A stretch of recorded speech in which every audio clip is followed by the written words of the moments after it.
Hi, I'm Miss Sherry, and this is Theodore. We are here from Safe Kids DeKalb. We're here today to talk about pedestrian safety. What is a pedestrian? Well, it's someone who walks. So we're going to be talking about safely walking.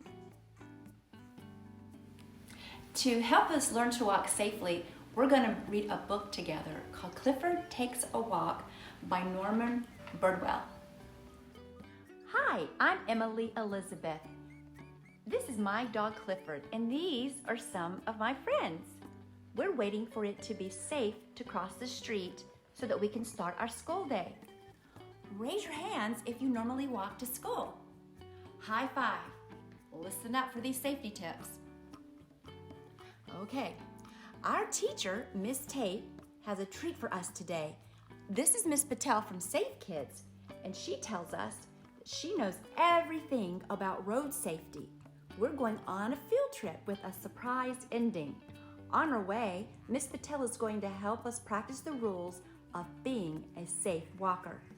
Okay, let's go with Miss Patel. Everyone is excited, especially Clifford.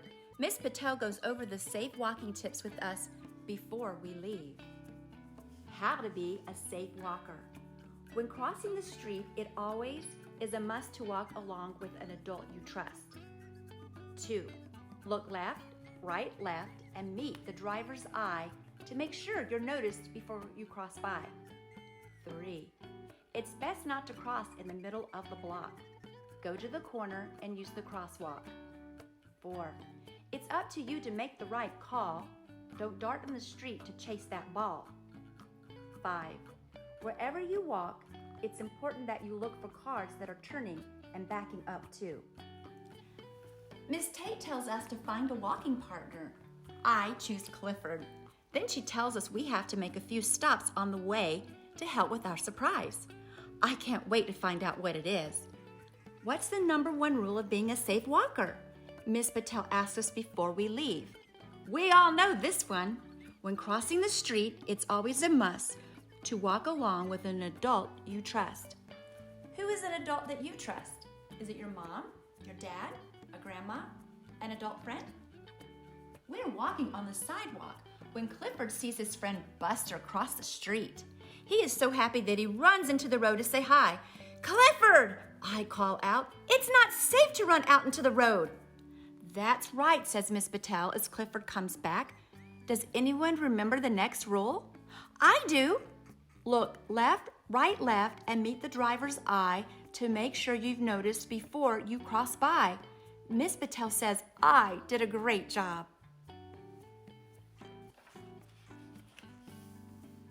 Our first stop is the grocery store.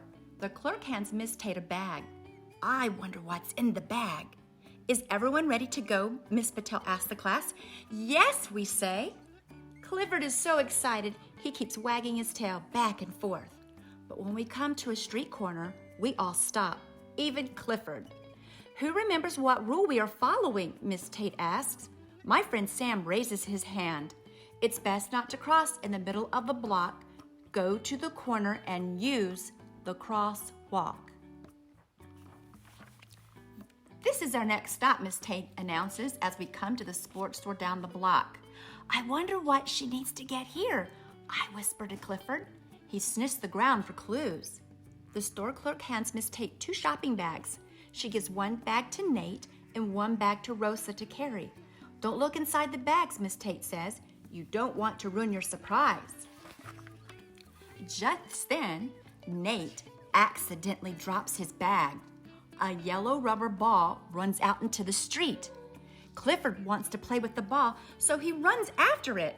Clifford, no, I cry. Remember the rule. It's up to you to make the right call. Don't dart in the street to chase that ball. Great job, Emily Elizabeth, Miss Patel says. Our last stop is across the street at the pet store. Who knows what to do at a corner without a traffic light? Miss Patel asks. Do any of you guys know? Let's see what happens. Before anyone can answer, Clifford smells something and puts out a paw to cross the street. Clifford, stay here, we yell. Wherever you walk, it's important that you look for cars that are turning and backing up too. That's right, Miss Patel says, after Clifford is back on the sidewalk. At the pet store, the clerk hands Miss Tate one last bag. Are we going to find out what the surprise is now? I ask. Very soon, she says. What do you guys think the surprise might be? Let's keep on reading and find out. After a few minutes, we reach another corner. There is a lot of traffic, but no traffic light. We wait and wait for the cars to stop. Miss Patel, when will the cars stop so that we can cross the street for our surprise? Gabriel asks. Suddenly, Clifford notices something in the grass and starts sniffing. Of course, says Miss Tate. There is supposed to be a stop sign here. It must have fallen over. Stop signs are big and red, Miss Patel says. They act like a red light. Drivers know that they have to stop when they see one. But without the stop sign, how will the cars know to stop? Just then, Clifford picks up the stop sign with his mouth and walks over to the corner. Great idea, Clifford, Miss Patel says. Now that big red Clifford is holding the big red stop sign, the drivers know exactly what to do.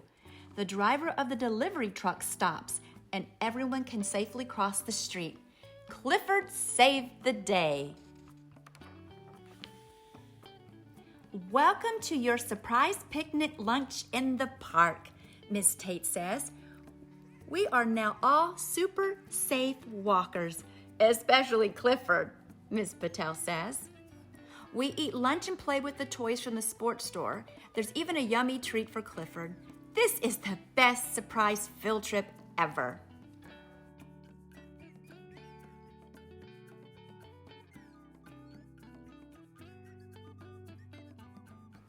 Boys and girls, thank you very much for listening and learning about walking safely today with us. We have one more thing that we wanted to add to the story and learning. If you're walking at nighttime, we want to make sure that you stay safe and you're seen. When you walk at nighttime, make sure that you wear bright colored clothing. You wear something that can be reflective so that drivers can see you. Even Theodore here has something on. And carry a flashlight.